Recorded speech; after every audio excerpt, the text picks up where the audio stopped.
La main. Comment est-ce que tu décris une main? La main, qu'est-ce que c'est qu'une main? La mano, le nom mano en italien c'est masculin.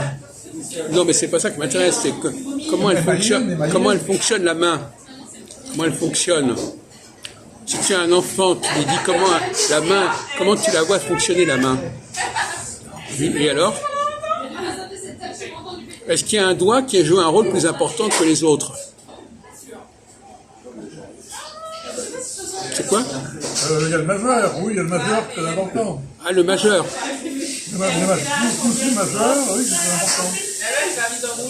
Le majeur, il peut pas vraiment se joindre aux autres doigts. C'est le pouce qui est important, c'est pas le majeur. Le pouce se joint aux autres doigts. Oui, mais pas le majeur. Oui. Comme ça, il y a une erreur là. Donc effectivement, le pouce. Alors, le pouce. Pourquoi est-ce que nous avons 5 doigts?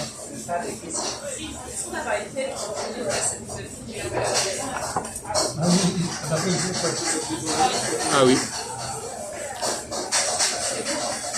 Est-ce que c'est significatif? Est-ce que ça a une valeur géométrique, mathématique, d'avoir 5 doigts? Non, c'est héréditaire, Non, mais peu importe, que ce soit héréditaire, c'est une affaire entendue. Mais je veux dire, est-ce que tu as entendu parler de la quintessence? La quintessence. Oui. C'est quoi la quintessence, René Louis? C'est d'alchimie. C'est de l'alchimie. Oui, mais pourquoi ça s'appelle la quintessence? C'est la 5e essence. La 5e? C'est le 5e facteur, la quintessence. Et le pouce, c'est la quintessence. C'est celui qui est au centre des 4 autres. Donc,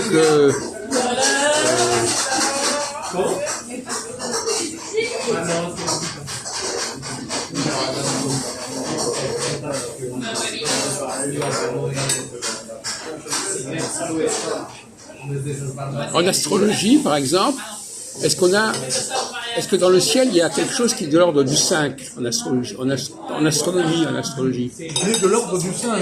Oui. Où est-ce qu'on trouve le 5 en astronomie, astrologie? Les grandes planètes, c'est le 5. Mercure, Vénus. Ouais. Jupiter. Mars, Jupiter. Jupiter, Saturne. Oui. C'est les 5 connus de l'Antiquité. Ouais. Après, il y en avait d'autres. Dans l'Antiquité, il y avait... Non, d'accord, oui, très bien. Non, mais dans l'Antiquité, il y avait que Saturne a été découverte récemment. Mais alors pourquoi est-ce que dans la semaine, on a 7 jours et pas 5 jours? À cause des quartiers de lune. Non, à cause du fait qu'on tient compte du soleil et de la lune. La lune, il y a une maison qui est en 4. Non, c'est pas ça, c'est qu'il y a un jour du soleil et un jour de la lune. Oui. Pas le problème des quartiers de lune. Alors, quelle est la différence entre le soleil et la lune d'un côté et les 5 planètes de l'autre côté? Ça fait 2 groupes, un groupe de 5, un groupe de 2, c'est quoi? Oui. Et quel est le rôle des deux? Quelles sont les relations entre ces 2 groupes?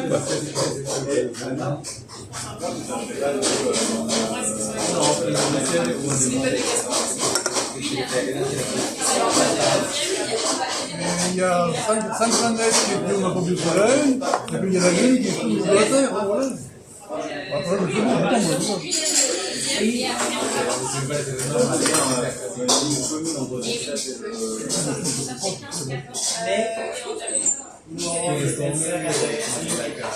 Après, c'est bon.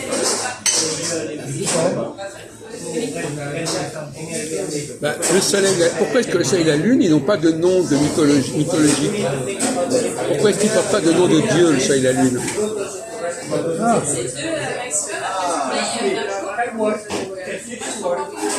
Oui, les planètes ont des noms de Dieu. Mercure, Vénus, Mars,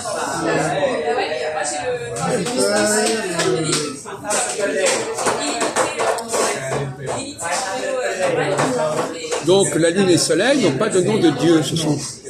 Leur nom change selon les langues. Selon la langue, ils n'ont pas le même nom. Alors que les autres ont le même nom partout. Donc il y a des catégories, c'est ça que je suis en train d'expliquer. Il y a deux groupes quelle est la relation entre le premier et le deuxième groupe?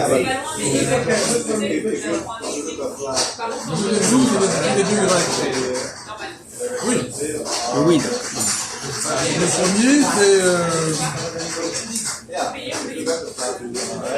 Soleil, Lune, ils sont plus visibles, ils sont gros. Le Soleil et la Lune, ils sont gros. Alors, ils sont visibles. Oui, ils sont visibles, oui. Je dis, quand dans le ciel, c'est des gros trucs. C'est ça la relation, c'est des gros machins. Oui. Alors que les planètes, on les met dans le ciel. Oui. Ça c'est vrai.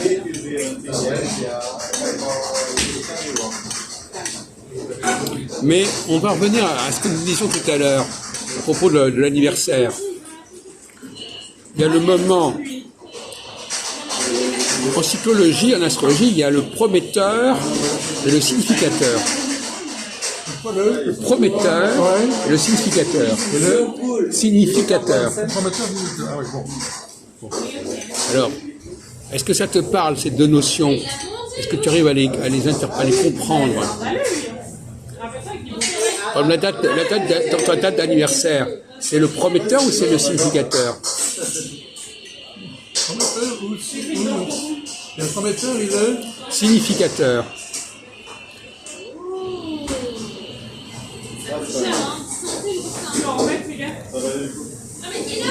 C'est très signifiant la date d'anniversaire.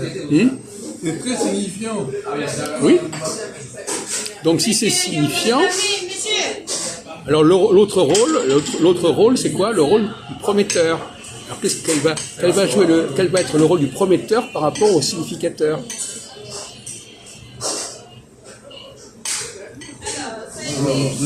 Ben, si, par exemple,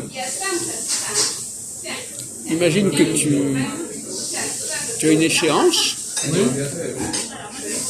tu sais qu'à tel moment tu dois faire ceci, mais c'est pas encore le moment. Donc il y a un facteur qui te manque. Tu attends de voir quand est-ce que ce sera le moment. Mais ça, donc le significateur, c'est ta date d'anniversaire, c'est le fait que tu saches que tu as ton anniversaire tous les ans, c'est significateur. Mais le moment où ça aura lieu réellement est déterminé par le prometteur.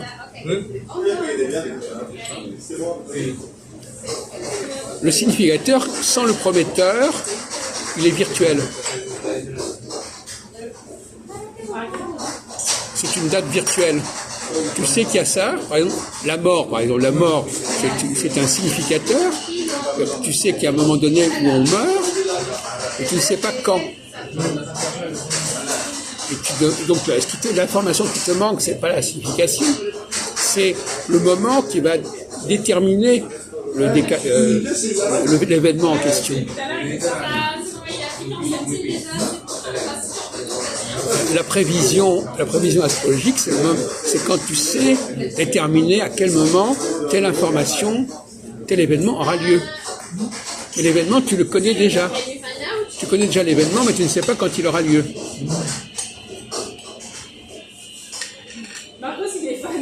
Donc, un prometteur universel. Par exemple, on va prendre un cas simple. Par exemple, tu es de quel signe? Tu es sous quel signe? Quel est ton signe de naissance? Zodiacal. Mon signe de naissance, c'est poisson. Poisson. Oui. Bon. Alors, le poisson, quand est-ce